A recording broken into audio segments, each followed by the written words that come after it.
ఇప్పుడు మనం యమకం అలంకారం గురించి నేర్చుకుంటాం. ఇది శబ్దాలంకారాల్లో ఐదవది. దీని యొక్క కోడ్ వచ్చేసి యమపురము. ఈ పురము అంటే ఏమిటి అనేది మనం చూద్దాం. అయితే ఇక్కడ మనకి ఈ పురము అనేది మనకి మార్పు తీసుకురావడానికి ఉపయోగపడుతుందన్నమాట. మీకు ఇంతకుముందు చెప్పినట్టుగానే ప్రతిదానికి కూడా ఎగ్జాంపుల్ మనం బైండ్ ఓవర్ చేసుకోవాల్సినటువంటి అవసరం ఉంది. నెక్స్ట్ చూడండి, ఇక్కడ దీని డెఫినేషన్ ఏంటంటే అర్థభేదం కలిగినటువంటి అక్షరాల సమూహం, అర్థభేదం కలిగిన అక్షరాల సమూహం పలుమార్లు కొంతకాల వ్యవధిలో వచ్చినట్లయితే దాన్ని యమకం అంటారు. కాల వ్యవధిలో రావడం అంటే ఏంటంటే, ఒక అక్షరాల సమూహం అనేది వచ్చిన తర్వాత మధ్యలో కొన్ని పదాలు మళ్ళీ వచ్చిన తర్వాత మళ్ళీ అవే అక్షరాలు రిపీట్ అవడం. అంటే చూడండి, ఒకసారి నేను ఒక ఎగ్జాంపుల్ రాస్తున్నా.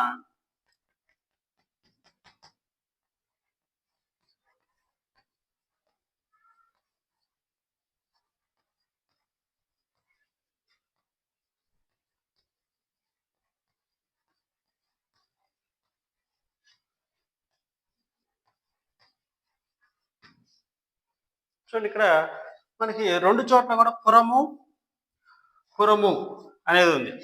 ఇక్కడ మనకి డెఫినేషన్ ఏంటి? అర్థభేదం కలిగిన అక్షరాల సమూహం పలుమార్లు కొంత కాల వ్యవధిలో వచ్చినట్లయితే అంటే ఏంటి? ఇక్కడ మనకి అర్థభేదం ఖచ్చితంగా ఉండాలి. అర్థభేదం కలిగిన అక్షరాల సమూహం పలుమార్లు వస్తే అదేంటి? చేకానుప్రాసం. కానీ అక్కడ ఏంటంటే వెంట వెంటనే పక్క పక్కనే వస్తాయి. కానీ ఇక్కడ ఏంటి? కొంత కాల వ్యవధిలో, పక్క పక్కన రావు. దానికి దీనికి తేడా ఏంటి? వెంట వెంటనే ఉండవు ఇవే పదాలు. అర్థభేదం ఉంటుంది కానీ వెంట వెంటనే పక్క పక్కన ఉండవు, కొంత కాల వ్యవధిని. నందు నంతు అనేటువంటి నంతి అనేటువంటివి వీటిని మధ్యలో ఉన్నాయి. అదే మనకి చేకానుప్రాసం అయితే పురము ఇక్కడే వచ్చేసారు. ఈ పురం పక్కన ఆ పురము కూడా రావాలి. ఇది మనకి యమకం ఎలా అవుతుందంటే, పురము అంటే ఇక్కడ దీని అర్థం ఏంటి అంటే పట్టణం అని అర్థం. పురము అంటే ఏంటి? పట్టణం అని అర్థం. ఇక్కడ నంతిపురము అంటే ఏంటి? ఇక్కడ ఆ గది లోపల అని అర్థం. ఇక్కడ ఏంటి? ఆ గది లోపల అనే అర్థం ఉంటుంది. ఇక్కడ పురము అంటే పట్టణం చూడటానికి, కానీ రెండు కూడా పురమునే, కానీ అర్థాల్లో మాత్రం తేడా ఉంది. ప్లస్ ఇంకోటి ఏమిటి? కొంత కాల వ్యవధిని కూడా మెయింటైన్ చేసేవి ఇవి. అందువల్ల ఇది యమకం అవుతుంది. దీని కోడ్ ఏంటి? యమపురము. మనకి ఆల్రెడీ యమపురి మనకు తెలుసు, చాలా సినిమాల్లో మనం ఈ పదం వింటూనే ఉన్నాం. అందుకని దాన్ని యమపురము అనే దాన్ని మనం దీనికి బైండ్ చేసుకోవాలి.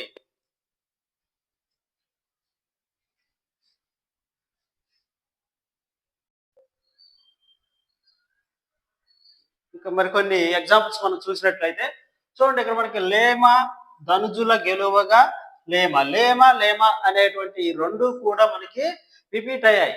కానీ కొంత కాల వ్యవధితో మధ్యలో కొన్ని పదాలు వచ్చాయి. కాబట్టి ఇది ఖచ్చితంగా యమకమే అవుతుంది. ఎందువల్ల అవుతుంది అంటే లేమ ప్లస్ ఇంకో యమకం కావాలి అంటే ఇంకా రూల్ ఏముంది మనకి? ఖచ్చితంగా వీటి యొక్క అర్థాలు వేరే ఉండాలి.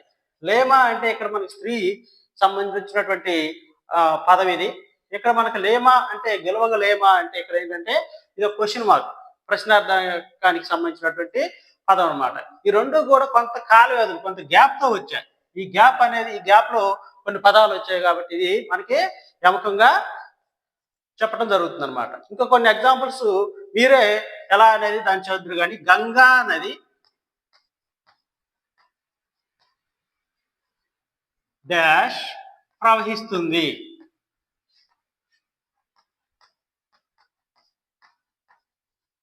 దీన్ని గంగా అనేటువంటి పదాన్ని మనం తీసుకున్నట్లయితే ఈ గంగ అనే దాంట్లో మనం దీన్ని యమకంగా ఎలా చేయొచ్చు అనేది ఒకసారి ఆలోచించండి. ఇక్కడ ఏ పదం పెడితే మనకి అది యమకం అయ్యేటువంటి అవకాశం ఉంది, ఒకసారి ఆలోచించండి. గంగ అంటే ఇక్కడ మనకు ఖచ్చితంగా గంగా రావాలి. ప్లస్ అర్థంలో కూడా ఏముండాలి? ఖచ్చితంగా భేదం అనేది ఉండాల్సిందే. సో మనం ఇక్కడ ఏది మనకి ఇక్కడ కరెక్ట్ గా సూట్ అవుతుంది అంటే వేగంగా. గంగా నది వేగంగా ప్రవహిస్తుంది. ఓకేనా? నెక్స్ట్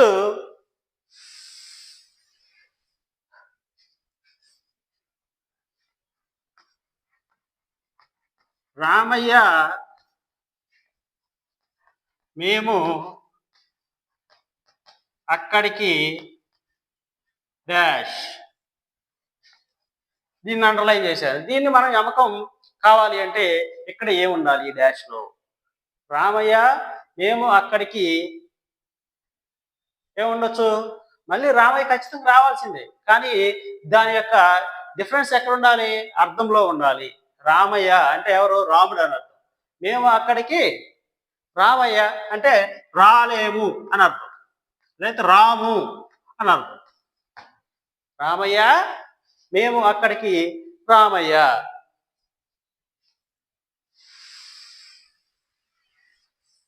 మనకి చూసినట్లే జగదేకుడు అతిలోక సుందరంలో చిరంజీవి శ్రీదేవిని ఒక మాట అంటూ ఉంటుంటాడు.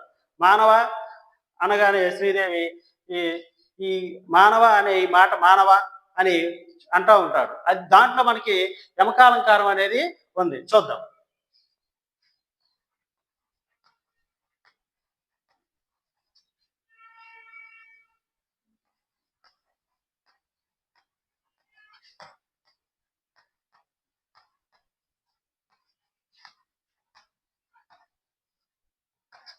చూడండి, మానవ.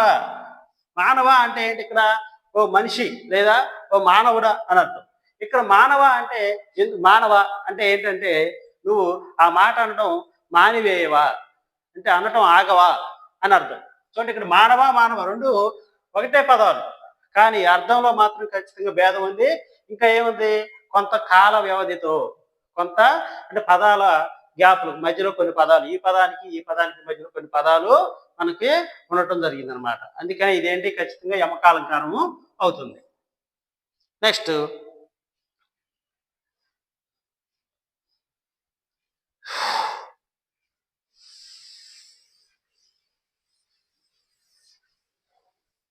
ఇంకో ఎగ్జాంపుల్ చూడండి, పెరుగు. దీన్ని మనం యమకం చేయాలి. పెరుగు తింటే ఇక్కడ ఏముండదు చెప్పండి? పెరుగుతోనే రావాలి కదా. మనం దేని చేయాలి యమకం? పెరుగు తింటే ఇక్కడ కూడా ఏముండాలి? పెరుగే ఉండాలి, కానీ మీనింగ్ వేరే ఉండాలి. ఏమై ఉండొచ్చు? పెరుగు తింటే పెరుగుతారు, పెరుగు తింటే పెరుగుతారు. నెక్స్ట్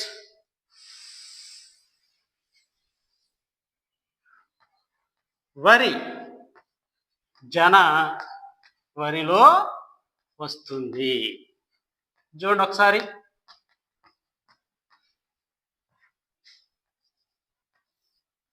వరి జనవరిలో వస్తుంది. రెండు వరిలో. వరి అంటే ఇది పంట, జనవరి అంటే ఇది నెలలో కొంత భాగం. ఈ విధంగా మనకి అర్థాల్లో భేదం ఉందన్నమాట ఈ రెండింటికి కూడా. ఓకేనా? అంటే వరి జనవరిలో వస్తుంది.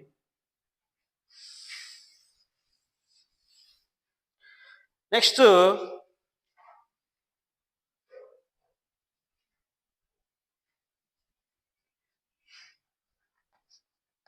విందు అరవిందు ఇచ్చాడు. ఎవరిచ్చారు? విందు అరవిందు ఇచ్చాడు. చూడండి, ఇక్కడ విందు విందు రెండు విందులే, కానీ ఇక్కడ విందు అంటే ఏంటి? ఇక్కడ భోజనం. అరవిందు అంటే ఇది మనిషి యొక్క పేరులో కొంత భాగం. అంటే ఇక్కడ మనకి అర్థంలో ఖచ్చితంగా ఈ రెండింటికి భేదం ఉంది. ఈ భేదం ఉంది కాబట్టి మనకి కొంత కాల వ్యవధి కూడా ఏముంది? ఇక్కడ అర అనేది మధ్యలో రావడం జరిగింది. సో అంటే ఇక్కడ మన కాల వ్యవధితో అర్థంలో భేదం ఉన్నటువంటి రెండు పదాలు వచ్చాయి. దేంతో వచ్చాయి? అర్థభేదంతో వచ్చాయి. అర్థభేదంతో వెంటనే వస్తే అది చేకానుప్రాసం. కానీ ఇక్కడ కొంత కాల వ్యవధితో వచ్చాయి కాబట్టి ఇక్కడ ఇదేమవుతుంది? యమకాలంకారం అవుతుంది అనమాట. ఇప్పుడు మనం చూద్దాం చేకానుప్రాస అలంకారానికి దీనికి చిన్న డిఫరెన్స్.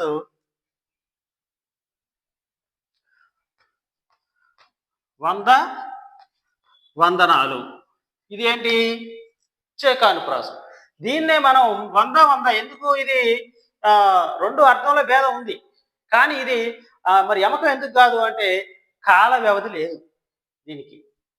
మరి దీన్ని మనం ఏం చేయాలి? ఇప్పుడు ఇది చేకానుప్రాసాన్ని యమకం చేద్దాం.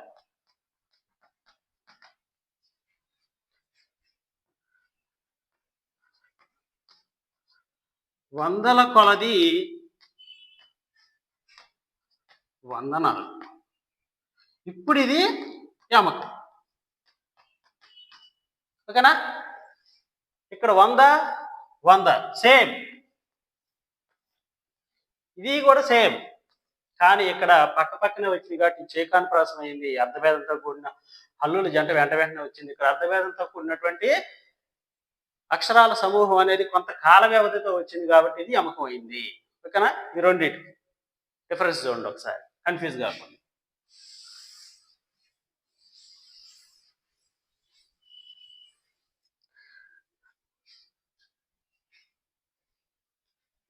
నెక్స్ట్ చూడండి, ఆమని ఏమని అన్నది. ఆమని ఏమని అన్నది. ఆమని ఏమని అన్నది. ఓకేనా?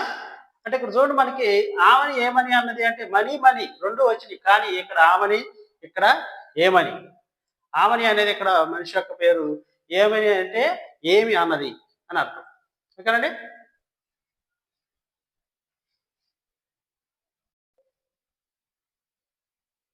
చూడండి, ఇక్కడ మనకి మరికొన్ని ఎగ్జాంపుల్ చూసినట్లయితే, శివరాత్రికి శివ వస్తున్నాడు. శివ శివ, ఈ శివాలతోటి ఇక్కడ మనకి యమకం అయింది. ఎలా అయింది అంటే శివరాత్రికి అంటే శివరాత్రిలో శివ.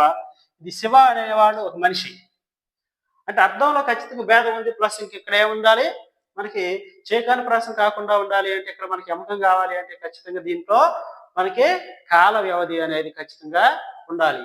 ఈ రాత్రి శివకి మధ్యలో ఏముంది, రాత్రికి అనేది ఉంది. సో ఇది యమకం అవుతుంది అనమాట. ప్రతిసారి మనం చూడండి, ఇక్కడ మనకి యమపురము చూడండి, ఇక్కడ పురమునందు నంతి పురమునందు, ఇది ఎగ్జాంపుల్. దీన్ని గుర్తుపెట్టుకోండి. దానిలాగే ఉందా లేదా, ఇది శివ రాత్రికి శివ వస్తున్నాడు, పురము నందు నంతి పురము నందు అన్నట్టు. ప్రతి ఎగ్జాంపుల్ కూడా దీంతో కంపేర్ చేసుకోండి, మీకు 100% మార్క్ రావడం అనేది జరిగింది అనమాట. ఆ తోరణం శత్రువులతో రణమునకు కారణమైంది. తోరణం తోరణం ఇక్కడ తోరణం, ఇది శత్రువులతో రణం, యుద్ధం. ఓకేనా? నెక్స్ట్, ప్రతివానికి ఒక ప్రతి ఉచితం. ప్రతివానికి అంటే ప్రతి ఒక్కరికి ఒక ప్రతి అంటే ఒక ప్రతులు ఉంటాయి కదా, పేపర్స్, అవి ఒక ప్రతి అంటే ఒక కాపీ ఉచితం అనేది అని అర్థం అనమాట. అంటే ఇక్కడ ఏంటి, ప్రతి రెండు ప్రతిలే. కానీ ఇక్కడ దేంట్లో తేడా ఉంది అంటే అర్థంలో తేడా ఉంది. ప్లస్ అర్థంలో తేడా ఉంటే మనకి చేకాను ప్రాసం అయ్యే అవకాశం ఉంది. కానీ చేకాను ప్రాసం ఎందుకు కాలేదు అంటే వీటి మధ్య కాల వ్యవధితో వచ్చాయి. చేకాను ప్రాసంలో అయితే ఆ వ్యవధి ఉండదు, రెండు పక్క పక్కనే ఉంటాయి, వెంటనే. ఓకేనా?